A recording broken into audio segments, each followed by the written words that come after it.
compassionate logic. New ideas and efficient tools for a happier, more connected life. In optimization, they call it local maxima.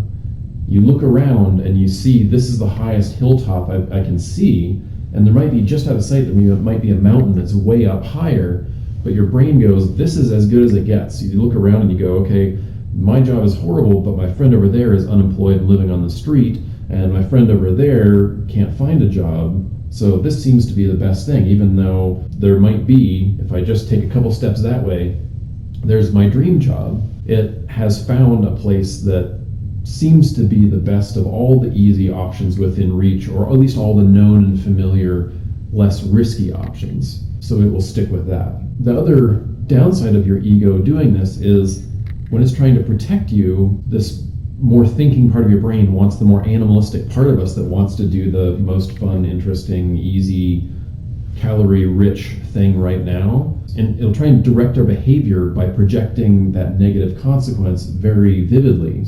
So if I know I like to go over by this watering hole, but there's that hole that snakes come out of, it'll create a very vivid image of a snake coming into that hole to try to keep the animalistic part of me that goes, there's easy water. I don't want to go all the way to the next water hole because this one has snakes in it. But now it does that without the physical threats, and it does it with mental, abstract, sometimes not real at all. It can be responding to a thing that happened negative in a video game, or something online, or something I heard about happening to somebody else, gossip about someone I don't even know, and I'm all fired up about how wronged that person was. Because my brain uses that negativity to keep me safe. My ego thinks it's keeping me safe by feeding me that at high amplitude to make sure I listen to it. But some of those things are no longer worth listening to, and filtering those out can actually keep you safe, make you healthier. Stress kills you. It causes heart attacks and hypertension and strokes, and leads to other negative behaviors, eating poorly and not exercising, and smoking or other addictions, all the stuff we've talked about. So filtering out the excess negativity it's bringing in to try and protect us is actually one of the best ways of dealing with stress and our ego. The answer to alleviating stress is going to be resolving what's going on inside here so that we can choose our response instead of reacting to our mind's perceived threat. And changing our filters so we recognize which of those perceived threats are actually worth devoting time and energy to, instead of just leaving the floodgates wide open and casting this huge net for all these negative things that might come in that the world throws at us trying to get our attention. If you can reduce those filters, so just the real threats, the things that actually are really worth paying attention to, like traffic. If I'm driving in traffic and I'm fixated on my job, I might be physically endangering myself over something that may not be a real danger. There's two things you can do to deal with stress. You can adjust the filters so the things that cause stress don't come in anymore, or don't come in the same way.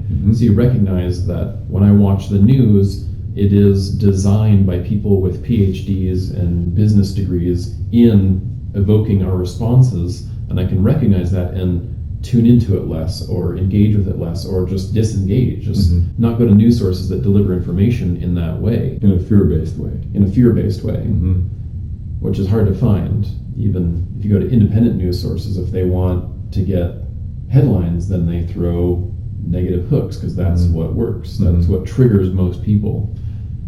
Or you can deal with the stuff that has gotten through. You can actually process it, and rather than just responding to it on instinct and out of this protective ego construct, you can choose a response. You can weigh and evaluate and make decisions from a more rational or healthy emotional way, instead of spontaneous, negative, reactive, skipping the thoughtful part of our brain, going straight to the animalistic part that goes fight or flight, and then fight or flight or freeze. Fight, flight, freeze, and then shuts down that part of us that can actually solve the problem.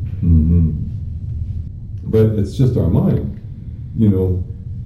believing that it's helping us by, making sure that we're safe. We're here to tell you that there's another way to do that is way more effective, that actually has a sense of peace that you can claim in a moment. Without anyone else or anything else, just on your own. Absolutely.